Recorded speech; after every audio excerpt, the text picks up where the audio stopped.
తెలంగాణ అవినీతి నిరోధక శాఖ ఏసీబీ అవినీతిపై గట్టిగా పోరాటం చేసింది. ఈ ఏడాది 145 క్రిమినల్ కేసులు నమోదు చేసింది. గత 5 ఏళ్లలో అత్యధికంగా కేసులు నమోదు చేసినట్లుగా ఏసీబీ అధికారులు చెబుతున్నారు. ఇక ఈ ఏడాది అత్యధికంగా రెవెన్యూ శాఖ ఉద్యోగులపై 31 కేసులు నమోదయ్యాయి. ఆ తర్వాత హోంశాఖ, పోలీసులు, ఇతర ఉద్యోగులపై 21 కేసులు నమోదవగా మున్సిపల్ శాఖ ఉద్యోగులపై 18 కేసులు నమోదయ్యాయి.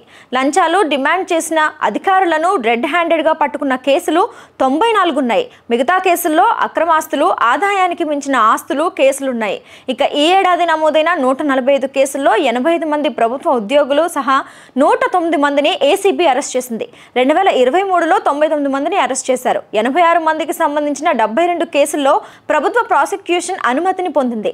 ఈ ఏడాది హెచ్ఎండిఏ మాజీ డైరెక్టర్ శివబాలకృష్ణ అక్రమాస్తుల కేసులో అరెస్ట్ అయ్యారు. ఇక బాలకృష్ణ కేసుకు సంబంధించిన ఛార్జ్ షీట్ను కూడా రూపొందిస్తున్నట్లుగా సివి ఆనంద్ వివరించారు. అక్రమ మార్గాలలో సంపాదించిన 200కు పైగా ఆస్తులను గుర్తించారు. అటు గొర్రెలకు సంబంధించిన కుంభకోణం వెలుగులోకి వచ్చి సంచలనంగా కూడా మారింది. పశుసంవర్ధక శాఖలో జరిగిన కుంభకోణంపై ఏసీపీ దూకుడుగా వ్యవహరించింది. గొర్రెల కుంభకోణంలో దుబాయ్లో ఉన్నట్లుగా అనుమానిస్తున్న నిందితుల కోసం రెడ్ కార్నర్ నోటీసులు కూడా కోరాలని ఏసీబీ యోచిస్తోంది. రెడ్ కార్నర్ నోటీసు కోరే ముందు ఛార్జ్ షీట్ దాఖలు చేయాలని ఏసీపీ పూర్వపు డీజీ సివి ఆనంద్ వివరించారు. ఇక ఈ ఏడాది 10 కేసుల్లో లంచం తీసుకున్న నిందితులను ఏసీబీ ప్రత్యేక కోర్టు దోషులుగా నిర్ధారించాలని వెల్లడించారు.